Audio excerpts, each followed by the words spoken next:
আসসালামু আলাইকুম everyone, welcome back to my channel. সবাই কেমন আছেন? আলহামদুলিল্লাহ আমি ভালো আছি, দোয়া করি সবাই ভালো থাকেন।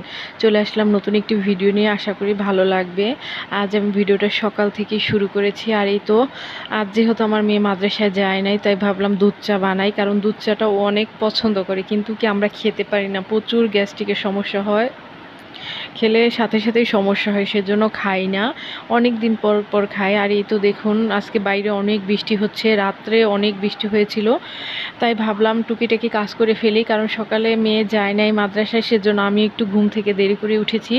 আর এই তো সকালে নাস্তা শেষ করে ওর একটু ভাবলাম পড়াইতে বসাই, কারণ মাদ্রাসায় গেলে কি ওই টেনশনটা হয় না, বাসায় থাকলে সারাদিন তো এমনিতেই ঘোরাফেরা করে, তাই ভাবলাম সকাল সকাল একটু পড়াইতে বসাই। পড়ানো শেষ, আমি রুম টুম গোছগাছ করে নিয়েছি, কারণ আজকে তো বৃষ্টি হচ্ছে আর কাজের লোকও আসবে না জানি, তার জন্য আমি সব কিছু করে তারপর গোসল টোসল করে রান্না করবো। আর যেহেতু আজকে বৃষ্টি, তাই ভাবলাম খিচুড়ি রান্না করি, হালকা পাতলা, এটাই ভালো হবে। আর বৃষ্টির সময় কিন্তু খিচুড়ি অনেক ভালো লাগে, কার কাছে কেমন লাগে জানি না, আমার কাছে খুব ভালো লাগে। আর আমি কিন্তু থালা বাটি সকালবেলা ধোয়ার পরে ওগুলো গোছায় রাখছি, এখন আবার রান্নার পর যা হবে তারপর ধুয়ে নিয়ে আসবো বাইরে থেকে। আর আমি বাইরেই থালা বাটি ধুয়ে, আমাদের সাপ্লাই আছে বাইরে।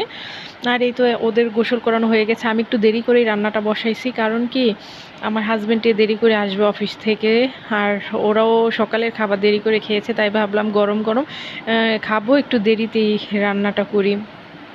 আর এই তো দেখুন রান্নার সময় আমার ছেলে মেয়ে থাকবেই, কারণ ওদের রান্না মানে আমার চাইতে বেশি ভালো লাগে ওদের রান্না করতে।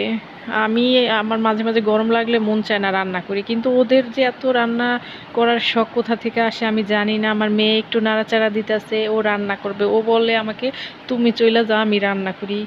আর ওকে এতগুলো রান্না করতে পারবে, ও ছোট মানুষ।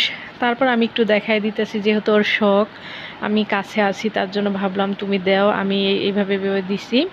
আর এইখানে কিন্তু পেঁয়াজটা ভেজে নিয়েছি, আদা রসুন বাটা দিছি, তারপর হচ্ছে হলুদ মরিচ জিরা ধনিয়া গুঁড়া দিয়েছি, তারপর দারচিনি এলাচ এগুলো দিয়েছি, এগুলো তো সবাই জানেন, ওইভাবে বলার কিছু নেই।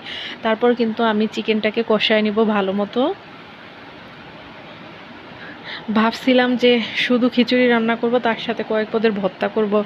আর যেদিন কাজ কম থাকে ওই দিন না কিছু করতেই ভালো লাগে না, তারপরও কষ্ট হলেও তো করি, এলোমেলো থাকে না, রেগুলার কাজ করতেই মানে কষ্ট হয়, তারপরও করা লাগে, কিন্তু দু একদিন কি কাজের আগ্রহটা অনেক বেশি থাকে, আর দু একদিন কি কম থাকে, এই আর কি। আর এই তো আমার চিকেন কষানো হয়ে গেছে, তারপর কিন্তু আমি চালটা দিয়ে দিয়েছি, এখানে চাল ডাল মেশানোই আছে। তারপরে এই তো দেখুন আমি এখানে গরম পানি দিয়েছি, কারণ আমি একটু চাই যে অনেক ঝরঝরা খাবো না, একটু হালকা ভেজা ভেজা যেন থাকে, ওইটা আমার অনেক ভালো লাগে। আর পাতলা খিচুড়ি আবার ছেলে মেয়ে খেতে পারবে না, তার জন্য ওইভাবে করি নি। আর এই তো দেখুন রান্না করার পর ওদের অনেক ক্ষুধা লাগছে, তাই ওরা খাওয়া শুরু করে দিয়েছে, আমি একটু পরে খাবো। আর এই তো দেখুন আমার শসা লেবু ছাড়া চলেই না। আর এখন খাবো। আজকের ভিডিও এই পর্যন্ত, কেমন হলো অবশ্যই কমেন্টে জানাবেন। সবাই ভালো থাকবেন, সুস্থ থাকবেন, আল্লাহ হাফিজ।